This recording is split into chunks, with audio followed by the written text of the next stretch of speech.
అందరికీ నమస్తే అండి. Good morning. ఈనాడు, ఆంధ్రజ్యోతి, సాక్షి 3 పత్రికల్లో వచ్చిన ప్రధానమైన వార్తలు, వాటిలో వాస్తవాలు, ఉద్దేశాలు అన్నీ కూడా మనం ఈ వీడియోలో ఉన్నది ఉన్నట్టు ఎక్స్ప్లెయిన్ చేస్తాను. సో కంటెంట్ నచ్చిన వాళ్ళు సబ్స్క్రైబ్ చేసుకోండి.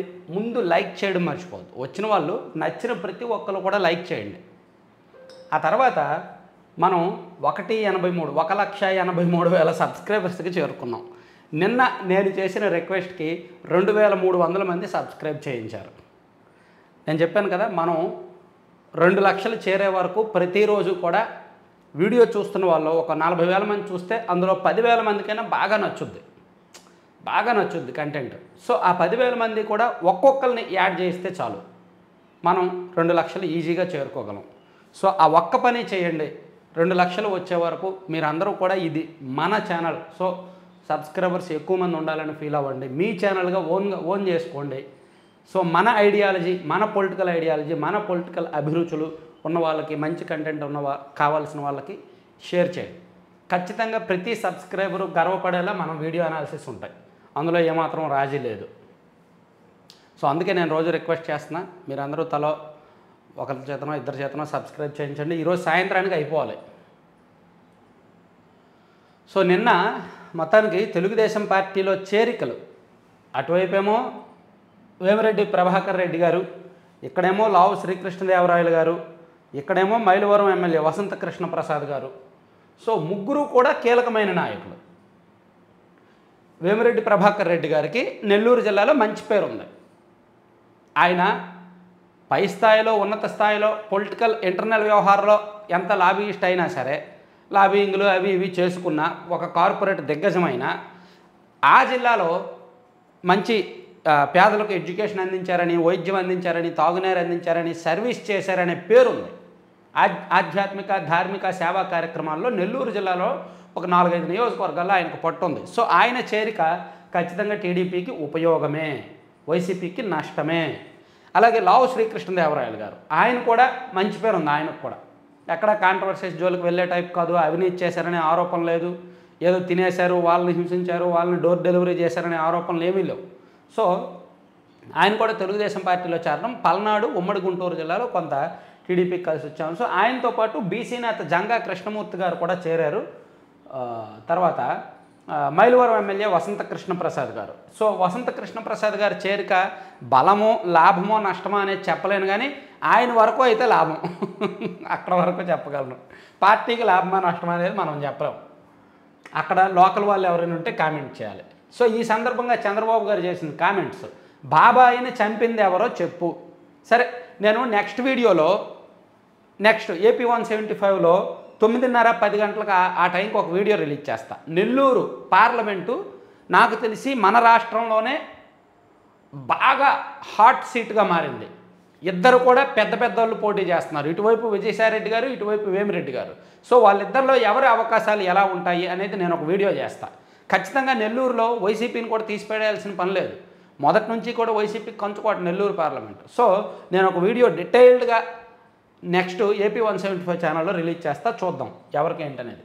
సో ఇక్కడ చంద్రబాబు గారు మాట్లాడింది, బాబాయిని చంపింది ఎవరో చెప్పు, హంతకుడిని పట్టుకోమంటే కాపాడతారా, మీ చెల్లెలు సునీతకు న్యాయం చేసేందుకు సిద్ధమా, సీఎం జగన్కు చంద్రబాబు సవాల్, 100% గెలిచేది తెదేపా జనసేన కూటమే, రా కదలిరా సభలో తెదేపా అధినేత ధీమా, దాచేపల్లిలో ఎంపీ శ్రీకృష్ణదేవరాయలు, నెల్లూరులో ఎంపీ వేమిరెడ్డి దంపతులు, హైదరాబాద్లో ఎమ్మెల్యే వసంత కృష్ణ ప్రసాద్ తెదేపాలో చేరిక. అది పరిస్థితి. వైకాపా పని అయిపోయింది. 100% గెలిచేది తెదేపా జనసేన కూటమే. జగన్ను ఇంటికి పంపేందుకు జనం సిద్ధంగా ఉన్నారు. జగన్ ఇప్పటికైనా చెప్పు, హూ కిల్డ్ బాబాయ్? ఈ ప్రశ్న నేను అడగలేదు, మీ చెల్లెలు సునీత అడుగుతున్నారు. హంతకులు తమ మధ్యనే ఉన్నా గుర్తించలేకపోయామని, తన అన్న పార్టీకి ఓట్లు వేయొద్దని ఆమె ప్రజలకు విజ్ఞప్తి చేశారు. హత్య కేసులో కడప ఎంపీని ఎవరు కాపాడారు? జగన్. దోషుల్ని అరెస్టు చేసేందుకు ఎందుకు సిద్ధంగా లేరు? సునీతకు న్యాయం చేసేందుకు ఎందుకు సిద్ధంగా లేరు అని సీఎం జగన్ను తెదేపా అధినేత చంద్రబాబు ప్రశ్నించారు. సరే, ఒకటి మాత్రం నిజం, ఎన్నికల్లో తెలుగుదేశం పార్టీ ఈ వివేకానంద రెడ్డి గారి హత్య కేసు అంశాన్నో లేదంటే రాజధాని అంశాన్నో లేదంటే పోలవరం అంశాన్నో జనంలోకి తీసుకెళ్లాల్సిన అవసరం లేదు. Already people are educated on these issues. ఇవి గత 4 సంవత్సరాలుగా నలుగుతూనే ఉన్నాయి. సో తెలుగుదేశం పార్టీ ఇంకా వేరే విషయాలు కొన్ని తీసుకువెళ్ళాలి. ఈ 5 ఏళ్లలో వైసీపీ వలన రాష్ట్రం ఏం కోల్పోయింది, ఎలా నష్టపోయింది. జగన్మోహన్ రెడ్డి గారు మాట్లాడితే నేను 4.5 లక్షల కోట్ల విలువైన సంక్షేమ పథకాలు ఇచ్చాను అని చెప్తున్నారు. అదే తనకు శ్రీరామ రక్ష అని భావిస్తున్నారు. సో అసలు టీడీపీ సంక్షేమ పథకాలు ఇవ్వలేదా, ఇస్తే ఏమి ఇచ్చారు అనేది టీడీపీ చెప్పుకోవాలి. ఎంతసేపు ఆ వివేకానంద రెడ్డి గారి కేసో, పోలవరమో, రాజధానో అవి కాదు చెప్పాల్సినవి.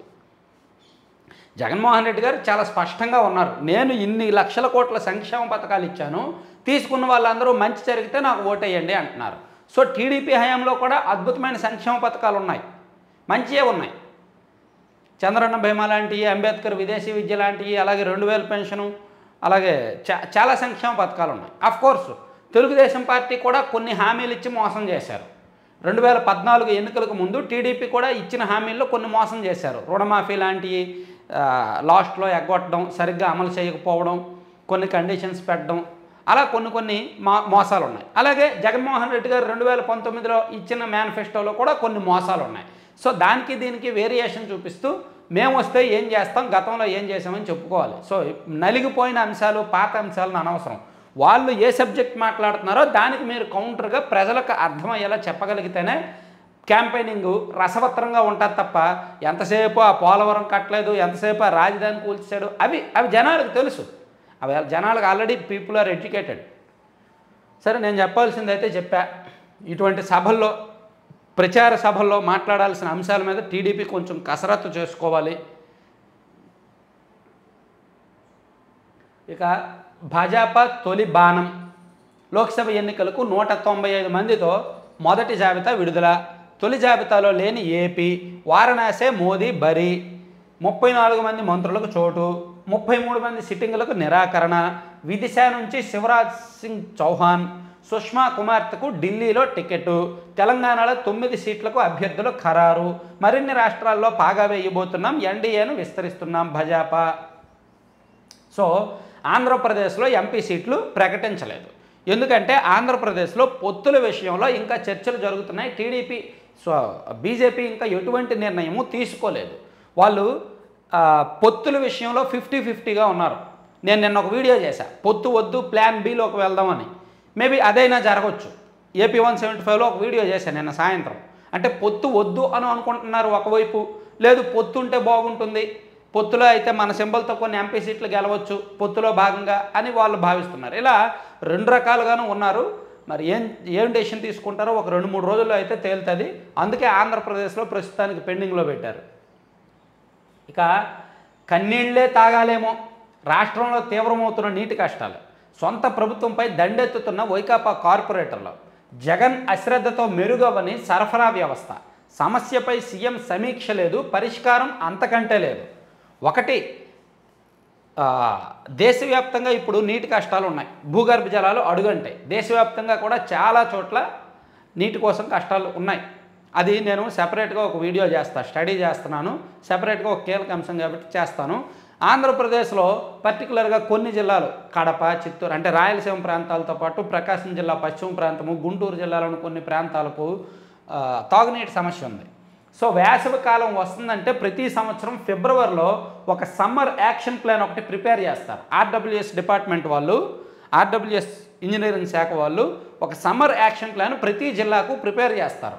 ఇదిగో మన జిల్లాలో ఇన్ని తాగునీళ్ళు ఉన్నాయి, ఇన్ని తాగునీటి వనరులు ఉన్నాయి, సో ఇన్ని చెరువులు ఉన్నాయి, ఈ చెరువుల్లో ఇంత నీళ్ళు ఉంది, ఈ చెరువుల ద్వారా ఇంతమందికి నీళ్ళు ఇవ్వగలం, ఇన్ని చేతి పంపులు ఉన్నాయి, ఇన్ని బోర్లు ఉన్నాయి, సో ఇంకా ఎక్కడెక్కడ కావాలి, ఎన్ని ట్యాంకర్లు అవసరం ఉంటుంది, దానికి బడ్జెట్ ఎంత, ఒక యాక్షన్ ప్లాన్ రెడీ చేస్తారు. దాని మీద ఆ ఆర్డబ్ల్యూఎస్ పంచాయతీరాజ్ మంత్రి గారో, సీఎం గారో, ఆ డిపార్ట్మెంట్ అధికారులు రివ్యూ చేస్తారు. రివ్యూ చేసి జిల్లాలకు అవసరమైన నిధిని ఇస్తారు.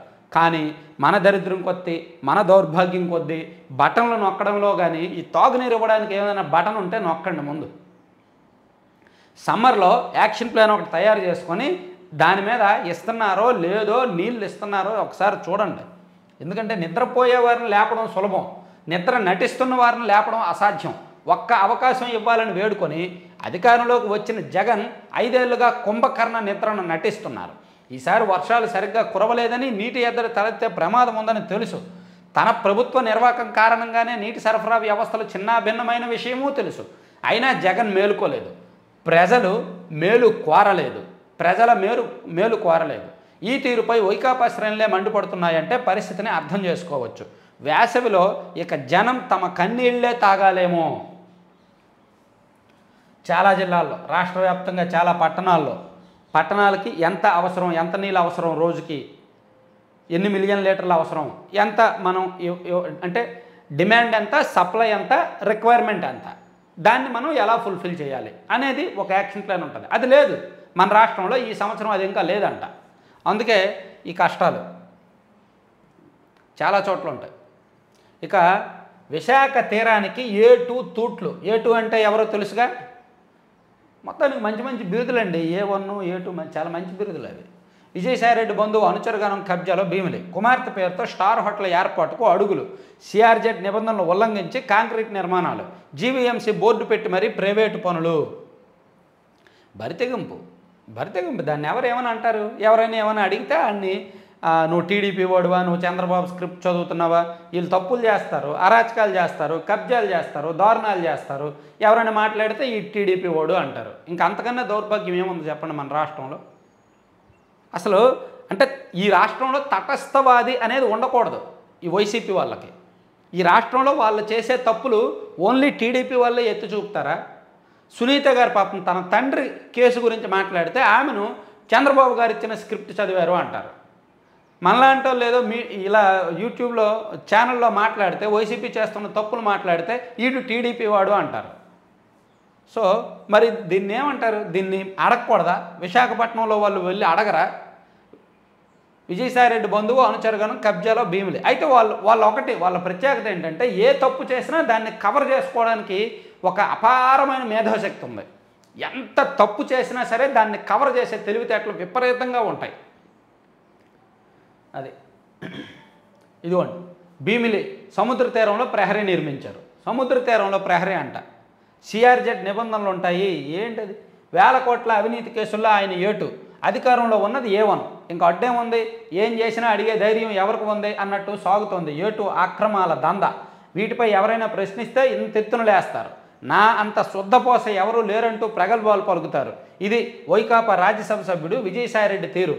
వైకాపా ప్రభుత్వం ఏర్పడ్డాక విశాఖలో విలువైన ప్రభుత్వ స్థలాలు, కొండలు కొల్లగొట్టారు. అయినా ఆయన భూదాహం తీరలేదు. ప్రస్తుతం ఆ నేత కబ్జాలో భీమిలి సాగర తీరం నలిగిపోతోంది. తన కుటుంబానికి చెందిన సంస్థ పేరుతో CRZ పరిధిలో అక్రమ నిర్మాణాలకు దర్జాగా తెరతీశారు. రౌడీ మోకల పహారాలో ఇసుక తిన్నెల మీద నిర్మాణాలు జరుగుతున్నాయంట. సో ఇప్పుడు ఈ వార్త రాశారు కాబట్టి కాసేపు అయితే రామోజీరావు గారిని తిడుతూ ట్వీట్ చేస్తారు విజయసాయిరెడ్డి గారు. అది రామోజీరావు గారిని తిడుతూ ఒక ట్వీట్ చేస్తారు. అందులో కూడా దరిద్రమైన భాషలో అవి ఇవి ఉంటాయి. సో అదనమాట. ఇక ఇది సంగతి. కార్టూన్ చూస్తే ప్రపంచంలో 100 కోట్ల మంది ఓపకాయలు అంటండి. ప్రపంచంలో 100 కోట్ల మంది ఓపకాయలు. నీదేనా? నాది కాయ కష్టమే, నేనైతే ఎప్పుడూ మోయాల్సిందే. బక్కోడు పేదోడేమో కష్టపడుతూ కూలీనాలు చేసుకుంటూ మూటలు మోసుకుంటూ బతికితే, ఈ పెద్దోడేమో బలిసినోడేమో ఇలా తయారు చేసుకున్న మూటని మోసుకుంటూ బతుకుతాడంటే. ఇలా ప్రపంచంలో 100 కోట్ల మంది ఓపకాయలు ఉన్నారంట. అది ఇది సంగతి. కార్టూన్లో అంటే పేదవాళ్ళ కష్టం పేదవాళ్ళది, పెద్దవాళ్ళ కష్టం పెద్దవాళ్ళది అనేటట్టు ఇచ్చారు. ఇక లోపల పేజీల్లో ఒక ఇంట్రెస్టింగ్ వార్త ఉందండి. పన్నుల మీద పన్నులు, జనానికి వాతలు అని గడ్డం మీద పన్ను, మతం మీద పన్ను, రొమ్ము మీద పన్ను, ఇలా విచిత్రమైన పన్నులతో చరిత్రలో జనాల్ని పీక్కుతున్న పాలకులు ఎందరో ఉన్నారు. వారంతా 1-2 పన్నులతో పీడిస్తే జగన్ మాత్రం వాడని విద్యుత్తుకి, వేయని రోడ్లకి, పడేసే చెత్తకు ఇలా అసంబద్ధమైన అరాచకమైన పన్నులతో సగటు జీవని పీల్చి పిప్పి చేస్తున్నారు. చూద్దాం లోపల పేజీలు ఏమి రాశారో చూద్దాం. అక్కడ రాసేదానికంటే బొమ్మ ఇంట్రెస్టింగ్గా ఉంటుంది. ఇదిగోండి బొమ్మ వేశారు. ఇది ఒక బొమ్మ వేశారు. చెత్త పన్ను, రేషన్ సరుకుల ధరల పెంపు, ఆర్టీసీ బస్ ఛార్జీల పెంపు, ఆస్తి పన్ను, హరిత పన్ను, పెట్రోల్ డీజిల్పై అదనపు బాధుడు, కరెంటు ఛార్జీల పెంపు, OTS వాయింపు. పన్నుల మీద పన్నులు, జనానికి జగన్వాతలు. హాలీవుడ్ హర్రర్ సినిమాల్లోని డ్రాకులా పాత్ర ప్రపంచ ప్రసిద్ధమైనది. మనుషుల రక్తం తాగి బతుకుతుంది అది. ఆ రక్త పిశాచానికి ఏమాత్రం తీసిపోనట్టు చెత్త పనులు ఛార్జీల రూపేణ జనం మూలగలను పీల్చిపడేశారు జగన్మోహన్ రెడ్డి. వ్యవస్థను మార్చడం కోసం మీ బిడ్డ బయలుదేరాడు అంటూ ప్రతిపక్షంలో ఉన్నప్పుడు రాష్ట్రమంతా తిరిగారు జగన్. అలా చెప్పి అధికారంలోకి వచ్చి ఆయన తెచ్చిన మార్పు ఏంటంటే వ్యవస్థాగత దోపిడీని విశృంఖలం చేశారు. పెట్రోలు, డీజిలు, కరెంటు, బస్సు టికెట్లు, రిజిస్ట్రేషన్లు ఇలా ప్రతి చోట ప్రజలను విపరీతంగా బాధేశారు. జిజియా పన్నుతో జనాన్ని పీడించిన ఔరంగజేబు కంటే దారుణంగా ప్రజానీకాన్ని నిలువు దోపిడీ చేశారు జగన్. అలాంటి ఆయన తనది సంక్షేమ ప్రభుత్వం అంటూ గొర్రెలతో కప్పుకున్న తోడేలను గుర్తు చేస్తున్నారు. గొర్రె తోలు కప్పుకున్న ఆ పదాలు అంటే నాకు ముందు చదివిన లైన్స్ ఇంకా మైండ్లో మెదులుతున్నప్పుడు పక్క లైన్స్ పక్క పదాలు తప్పుతున్నాయి. అంటే నాకు అబ్బా మంచి వర్డింగ్ వాడారే, మంచి వాక్యాలు వాడారే అనిపిస్తుంది. దాని గురించి ఆలోచిస్తున్నప్పుడు ఇక్కడ తప్పుతుంది. అందుకే గొర్రె తోలు కప్పుకున్న తోడేలు. చూసారా పదాలు, ఆ వాడకం చూసారా, రాతలు చూసారా. ఈనాడు అసలు మామూలుగా బ్యాటింగ్ చేయట్లా. అసలు ప్రతిరోజు ఏదో ఒక సీరియస్ సబ్జెక్ట్ తీసుకుంటున్నారు. అది కాదు మేము అలా చెయ్యట్లేదు అని చెప్పడానికి కూడా లేదు. మహా అయితే సాక్షిలో ఏదో ఫ్యాక్ట్ చెక్ అని కౌంటర్ రాస్తారు కాక. ఇది ఒక 50 లక్షల మంది చదివితే ఆ కౌంటర్ని 5 లక్షల మంది కూడా చదవలేరు. అసలు రాసినోడు కూడా చదవడు. ఎందుకంటే అది అబద్ధం రాశానని ఆడి కూడా తెలుసు కాబట్టి. ఇప్పుడు నిజమే కదా, చెత్త పన్ను ఉందా లేదా? ఉంది కాబట్టి రాశారు. ఆస్తి పన్ను ఉందా లేదా? పెంచారా లేదా?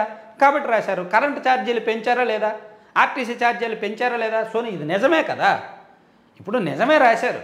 కాదు చంద్రబాబు గారు పెంచారు అంత చేశారని ఏమైనా రాయగలరు? 2014 నుంచి 19 వరకు కరెంటు ఛార్జీలు ఏమైనా పెంచారా? ఆర్టీసీ ఛార్జీలు ఏమైనా పెంచారా? పెంచాలా. మరి ఇప్పుడు ఎందుకు ఇంత పెంచుతున్నారు? సో జనం జేబులకు కత్తిరేసిన జగన్, కరెంటు పోషకులకు కర్కోటక సర్కారు, కరెంటు షాకులు కర్కోటక సర్కారు, పేదలను కొల్లగొట్టిన జగన్. సో మొత్తానికి ఒక బొమ్మేసి ఆయన ఏ విధంగా చేశాడని జగనన్న పాపాలు అనే పేరుతో రాశారు. ఇప్పుడు జగనన్న పాపాలు అని ఈనాడులో రాస్తున్నారు. సో దానికి కౌంటర్గా సాక్షిలోనేమో గురువింద రామోజీ 1, 2 అని పాపం రాశారు. ఇక్కడ వీళ్ళేంటి రోజుకో సబ్జెక్ట్ ఎత్తుకుంటున్నారు. ఈనాడులో ప్రతిరోజు ఒక ఇంట్రెస్టింగ్ సబ్జెక్ట్ ఎత్తుకుంటున్నారు, వేరు టాపిక్లు ఎత్తుకుంటున్నారు. పాపం వీళ్ళ కౌంటర్ రాస్తున్న సాక్షికి టాపిక్లు ఏమి లేవు, రోజు ఆ మార్గదర్శే. ఇంకా వాళ్ళకి గొడవైనట్టుంది. ఒరే నాయన ఎన్నిసార్లు రాస్తావరా, ఎందుకురా రోజు అదే టాపిక్ ఎంత రాస్తారో అని ఇసిగిపోయారేమో ఆపేశారు రాయడం. సాక్షిలో అయితే రావట్లా మార్గదర్శి గురించి. అంటే రోజు ఏం రాస్తారు, ఎంతకని రాస్తారు? అది అవసరాలకు మించి ఔషధాలు కొనేద్దాం. ఈఎస్ఐలో భారీగా ఇండెంట్లు 10% అదనంగా తీసుకుంటామని ఓ సూపరింటెండెంట్ లేఖ, తనకు తెలియకుండా ఎక్కువ కొంటున్నారంటూ ఓ ఫార్మాసిస్ట్ ఫిర్యాదు, ప్రభుత్వం మారితే కేసుల్లో ఇరుక్కుంటామని సిబ్బంది ఆందోళన. మరంతే ఇప్పుడు పాపాలు చేసిన వాళ్ళ పాపాలు కడిగే రోజు వస్తుందిగా. ఊరుకోరుగా. పవన్ కళ్యాణ్ గారు ఊరుకోరు, చంద్రబాబు గారు ఊరుకున్నా సరే, లోకేష్ గారు పవన్ కళ్యాణ్ గారు ఊరుకోరు ఖచ్చితంగా. వాళ్ళిద్దరూ రిటర్న్ ఇస్తారు, ఎవరికి వాళ్ళకి రిటర్న్ ఇస్తారు.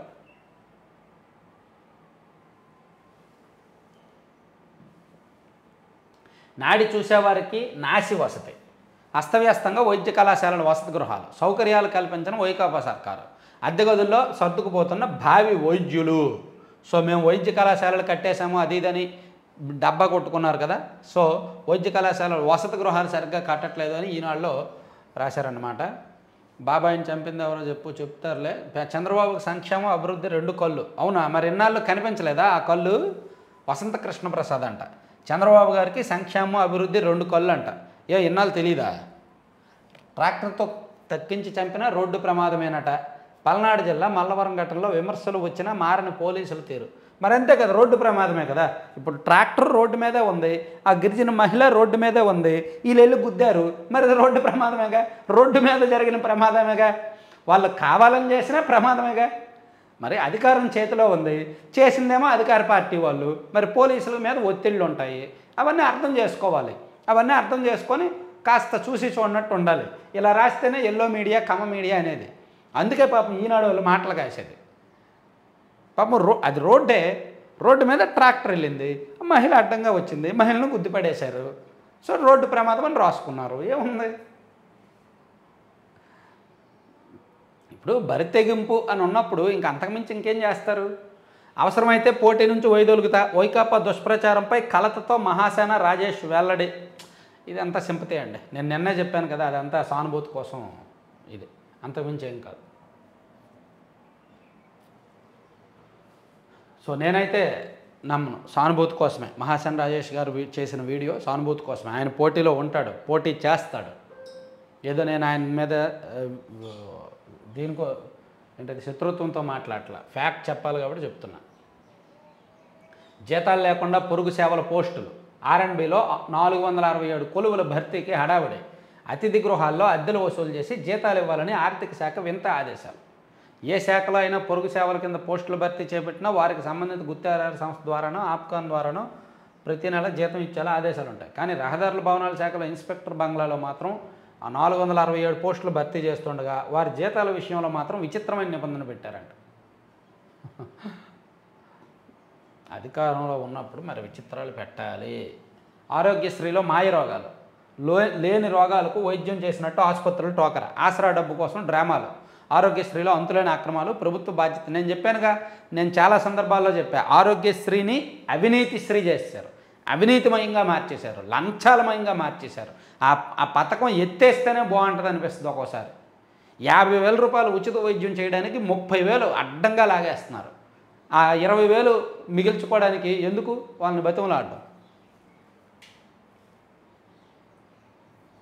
సరే, ఇది పక్కన పెడితే మనందరికీ ఎంతో ఇష్టమైన సాక్షికి వెళ్దాం. సాక్షిలో ఏంటండో ఏదో యాడ్ వేశారండి. ఏంటది? చొప్పా గంగిరెడ్డి గారు వేశారు. ఏంటి? అన్నమాచార్య యూనివర్సిటీని మంజూరు చేసినందుకు. అన్నమయ్య జిల్లాలో రాజంపేట అభివృద్ధి కోసం. ఏంటి, యూనివర్సిటీ వస్తే రాజంపేట అభివృద్ధి చెందుద్దా? అదేమన్నా గవర్నమెంట్ యూనివర్సిటీయా? ప్రైవేట్ డీమ్డ్ యూనివర్సిటీయే కదా. అది వస్తే రాజంపేట అభివృద్ధి చెందుద్దా? అంటే రాజంపేటలో 100 మందికి ఫ్రీగా యూనివర్సిటీలో సీట్లు ఇవ్వండి చాలు. నేను రోజు మీ యూనివర్సిటీ కోసం నేను భజన చేస్తా. నేను నా ఛానల్లో డబ్బా కొడతా. నేను నా ఛానల్లో పబ్లిసిటీ ఇస్తా. ఈ యూనివర్సిటీలో చేరండి చేరండి అని చెప్తా. 100 మందికి రాజంపేట వాళ్ళు 100 మందికి ఉచితంగా ₹1 కూడా ఖర్చు లేకుండా దీనిలో సీట్ ఇవ్వండి యూనివర్సిటీలో. దానికేమో అభివృద్ధి అని పేరు. ఒక ఎడ్యుకేషనల్ ఇన్స్టిట్యూట్ ఇస్తే అభివృద్ధి అని పేరు. ప్రైవేట్ హోటల్ స్టార్ట్ చేస్తారు, దానికి అభివృద్ధి అని పేరు పెడతారు. పేదల కోసం హోటల్ తెచ్చామంటారు, స్టార్ హోటల్ స్టార్ట్ చేసి. అందులో పేదలు ఉంటారా? అది అభివృద్ధి? ఇచ్చుకో దండుకో, డబ్బుతో రండి, అధికారంలోకి వస్తే దండుకోండి. బడాబాబులకు టీడీపీ అధ్యక్షుడు చంద్రబాబు ఓపెన్ ఆఫర్. కోట్లు ఇచ్చే ఎన్ఆర్ఐలు, కాంట్రాక్టర్లు, రియల్టర్లు, వ్యాపారులకే టికెట్లలో పెద్దపేట. అవునా? పాపం వైసీపీలో పేదలు పోటీ చేస్తున్నారా? వైసీపీలో డబ్బున్న వాళ్ళకి టికెట్లు ఇవ్వలేదా? వైసీపీలో కాంట్రాక్టర్లకి, రియల్టర్లకి, వ్యాపారులకి టికెట్లు ఇవ్వలేదా? ఓహో. పెమ్మసాని, వెనుగండ్ల రాము, అలిమినేని సురేంద్రబాబు, కాకర్ల సురేష్లకు రెడ్ కార్పెట్. అధికారంలోకి వస్తే ప్రజాధనాన్ని దోచుకునే వెసులుబాటు కల్పిస్తానంటూ బాబు భరోసా. వీళ్ళల్లో ఎవరికీ కూడా దోచుకోవాల్సిన అవసరం లేదు. వీళ్ళల్లో ఎవ్వరికీ కూడా గుండె మీద చెయ్యేసుకొని చెప్తున్నా, వీళ్ళందరి గురించి తెలుసు. పెమ్మసాని చంద్రశేఖర్ గారు అపర కోటీశ్వరుడు, 1000 కోట్ల అధిపతి, ఆయనకు దోచుకోవాల్సిన అవసరం లేదు. వెనుగండ్ల రాము గారు, ఆయన కూడా సర్వీస్ చేస్తున్నాడు, ఆయనకు కూడా దోచుకోవాల్సిన అవసరం లేదు, ఆయనకు కూడా భారీగా డబ్బులు ఉన్నాయి. అలిమినేని సురేంద్రబాబు, ఆయన గురించి మనకు తెలీదు, వదిలేద్దాం. కాకర్ల సురేష్ గారు స్వచ్ఛందంగా నిస్వార్థంగా సేవ చేస్తున్నాడు, ఆయనకు కూడా దోచుకోవాల్సిన అవసరం లేదు. వాళ్ళ గురించి తెలుసుకొని రాయాలి. ఏమో టీడీపీ వస్తే కరప్షన్ జరగదని నేను చెప్పట్లా. నేను టీడీపీ వస్తే కరప్షన్ జరగదు అని చెప్పట్లేదు, కానీ వీళ్ళు చెయ్యరు అంటున్నా. పెమ్మసాని చంద్రశేఖర్ గారు రూపాయి కూడా అవినీతి చేయరండి. కాకర్ల సురేష్ గారు రూపాయి కూడా అవినీతి చేసే టైప్ కాదండి. వాళ్ళిద్దరి గురించి నేను 100% చెప్పగలనండి. ఇక మిగిలిన వాళ్ళకి వెనుగండ్ల రాము గారు కూడా చేయరు అనుకుంటున్నా, అలిమినేని సురేంద్రబాబు గారి గురించి తెలియదు. సో ఇంకా చేస్తారు వేరే వాళ్ళు, అవినీతి చేసే బ్యాచ్ వేరే ఉన్నారు. టీడీపీ అధికారంలోకి వస్తే ఆమ్యామ్యా అంటూ దోచుకోవడానికి ఒక బ్యాచ్ రెడీగా ఉంది, కానీ వీళ్ళు కాదు. ఆ బ్యాచ్ వేరే ఉంది. టీడీపీలో కూడా కరప్షన్ జరుగుద్ది, టీడీపీలో కూడా దోచుకునే వాళ్ళు ఉన్నారు, కానీ వీళ్ళు కాదు. వీళ్ళు ఎన్ఆర్ఐలు అంతే. వీళ్ళకి టికెట్లు ఇచ్చారంటే వీళ్ళ దగ్గర డబ్బులు ఉన్నాయి కాబట్టి సర్వీస్ చేద్దామని వచ్చారు కాబట్టి టికెట్లు ఇచ్చారు. వేరే వాళ్ళ పేర్లు రాస్తే నేనేం అబ్జెక్షన్ పెట్టను. అధికారంలోకి వస్తే ప్రజాధనాన్ని దోచుకునే వెసులుబాటు కల్పిస్తానంటూ బాబు భరోసా, మరింత మందికి గాలం వేసేందుకు బాబు చిన్నబాబు రకరకాల పన్నాగాలు రాయబారాలు, సిద్ధం సభలు సూపర్ హిట్. ఏంటి దానిలో ఇది కూడా సిద్ధం కూడా కలిపియాలా? ఓకే, టీడీపీ గురించి రాశారు, ఏడిశారు, ఓకే. సిద్ధం సభలు సూపర్ హిట్ అని ఎన్నిసార్లు రాస్తారు? సిద్ధం సభలు సూపర్ హిట్, సిద్ధం సభలు సూపర్ హిట్ అని 4 రోజుల నుంచి రాస్తూనే ఉన్నారు. టీడీపీ జనసేన సభ అట్టర్ ఫ్లాప్ అంట. అదేలే, వ్యూహం సినిమా సూపర్ హిట్ అన్నట్టే ఉంటుంది సిద్ధం సభ సూపర్ హిట్ అంటే. వ్యూహం సినిమా సూపర్ హిట్ అని ఉన్నట్టే ఈ సిద్ధం సభ కూడా సూపర్ హిట్ అనమాట. వ్యూహం సినిమా ఎంత సూపర్ హిట్ అంటే ఈరోజు పొద్దున ప్రసాద్ ఐమాక్స్లో 1 టికెట్ బుక్ అయిందంట. పొద్దున మార్నింగ్ షోకి ప్రసాద్ ఐమాక్స్లో, హైదరాబాద్లోని ఐమాక్స్ థియేటర్లో ఒకే 1 టికెట్ బుక్ అయింది. అది అంత హిట్ అయింది వ్యూహం సినిమా. సరే, అలాగే ఉన్నాం కదా, పనిలో పనిగా సరదాగా ఎన్ని టికెట్లు బుక్ అయ్యాయో చూద్దాం. బుక్ మై షో ఓపెన్ చేస్తా.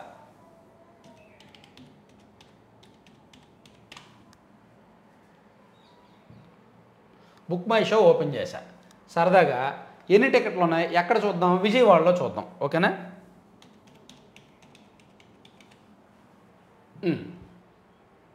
విజయవాడలో వ్యూహం సినిమాకి అసలు ఎన్ని టికెట్లు ఇదిగో వ్యూహం బుక్ టికెట్స్, నాకు టికెట్లు కావాలి. సరే, ఎన్ని టికెట్లు బుక్ అయ్యాయో ఎన్ని ఉన్నాయో సరదాగా చూద్దాం. బాలాజీ సినీ పోలీస్, ఇదిగో పీవీఆర్లో, ఓకేనా? పీవీఆర్లో 11:45 షోకి ఎన్ని టికెట్లు ఉన్నాయో చూద్దాం. నాకు 1 టికెట్ కావాలయ్యా. మొత్తం ఖాళీయే. ఎన్ని టికెట్లు బుక్ అయ్యాయి? 1 2 3 4 5 6 7 8 9 10 11 12 13 14 15 16 17 18 19 20 21 22 4 22 4 మొత్తం మీద 30 సీట్లు బుక్ అయ్యాయండి. 30 సీట్లు బుక్ అయ్యాయి, అన్నీ ఖాళీయే. ఏది? 11:45 షోకి. 10:35 PM షోకి చూద్దాం. అన్నీ ఖాళీయే. ఎన్ని? 9 సీట్లు బుక్ అయ్యాయి. 9 సీట్లు బుక్ అయ్యాయి, మిగిలిన అన్నీ ఖాళీలే. ఇది విజయవాడలో పరిస్థితి. పాపం కేశినేని నాని గారు చూడండి, ఎంపీగా పోటీ చేస్తున్నారు. వ్యూహం సినిమాకి జనాలు వెళ్ళట్లా, చూసుకోండి. ఇదేంటిది? బాలాజీ సినీ వెళ్ళా అంట. దీనిలో ఎన్ని ఉన్నాయో చూద్దాం. ఇదిగో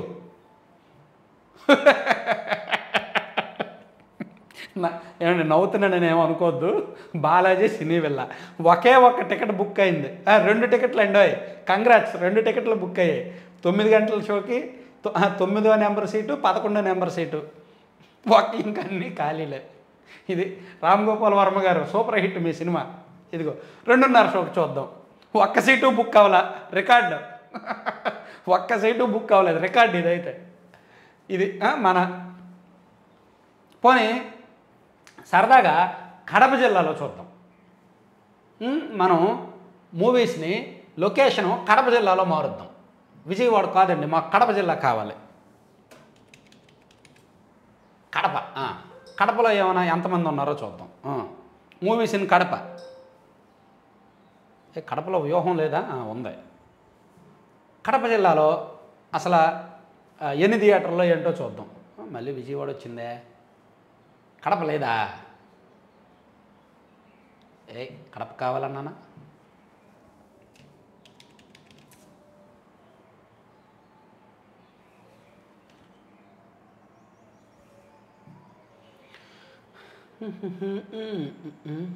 కడప అప్సరా థియేటర్ అంట, 2:30 గంట షో. ఎన్ని టికెట్లు బుక్ అయ్యాయో చూద్దాం.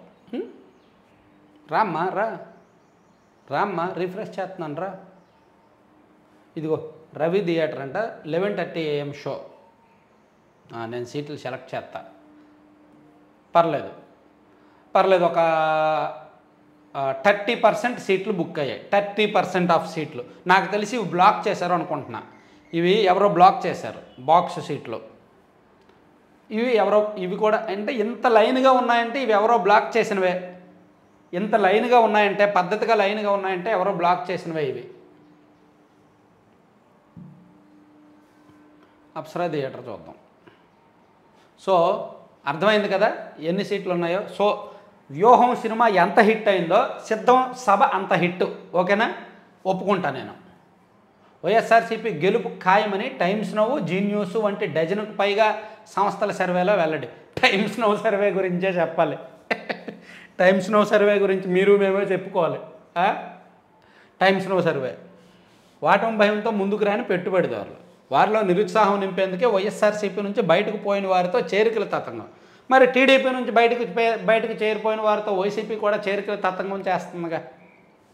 టీడీపీ నుంచి బయటకు వెళ్ళిన వాళ్ళేమో వైసీపీ చేర్చుకుంటుంది, వైసీపీ నుంచి బయటకు వచ్చిన వాళ్ళని టీడీపీ చేర్చుకుంటుంది. గేమ్ ఇద్దరు ఆడుతున్నారు గేమ్.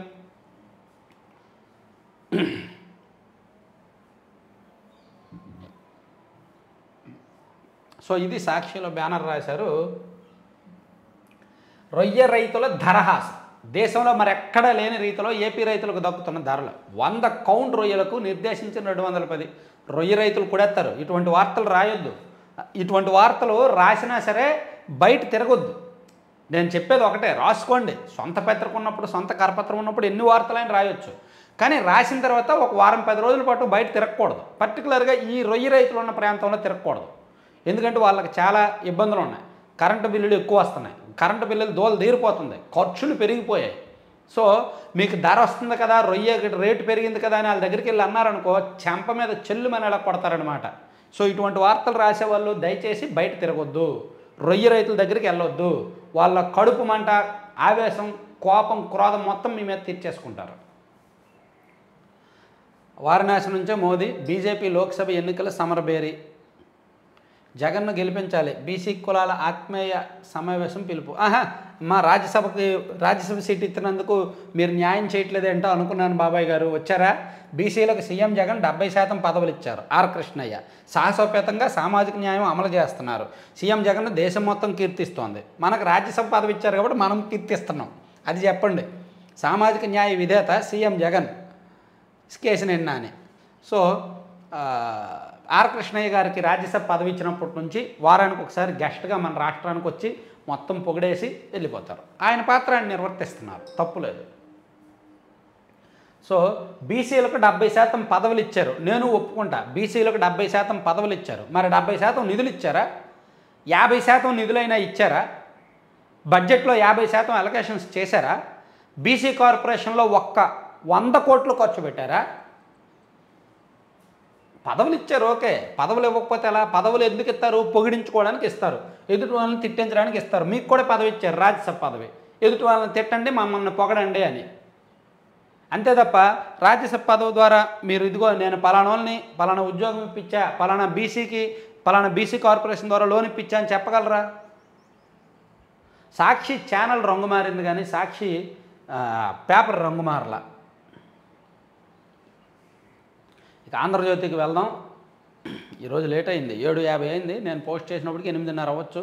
సండే కదా, పర్లేదు, చల్తా హై. తాకట్టులో సచివాలయం. జగన్ సర్కారు మరో దారుణం. 370 కోట్ల కోసం హెచ్డిఎఫ్సికి రాసిచ్చారు. అదండి పరిస్థితి. సచివాలయాన్ని తాకట్టెట్టేశారంట 370 కోట్ల కోసం. హెచ్డిఎఫ్సికి తాకట్టెట్టేశారంట. తొలుత ఐసిఐసిఐని కోరిన సర్కారు కాదు పొమ్మండంతో హెచ్డిఎఫ్సికి అధికారుల భవనాలపైన తాకట్టు అప్పు పూర్తయినట్టు చూపించేందుకే అద్దె చెల్లింపు, కట్టడం చేత కాదు కానీ అప్పులకు సిద్ధం. అది పరిస్థితి. తర్వాత భావితరాల కోసం ధర్మయుద్ధం ఇది. దాచేపల్లిలో జనం భారీగానే వచ్చారు. జగన్ను చిత్తు చేయడానికి సిద్ధం కావాలి. విలువలు ఉన్న నేతలంతా వైసీపీని వీడుతున్నారు. వేమిరెడ్డిని గౌరవించడం కోసమే నెల్లూరు వచ్చా. ఫ్లెక్సీలు మార్చినట్టు ఇన్ఛార్జీలను మార్చుతున్న జగన్. ప్రజలారా, గత పొరపాటు పునరావృతం కావద్దు. అలా జరిగితే ఈసారి రాష్ట్రం ఉనికి మాయం బాబు. వందలాది మందితో వీపీఆర్ దంపతులు పార్టీలోకి.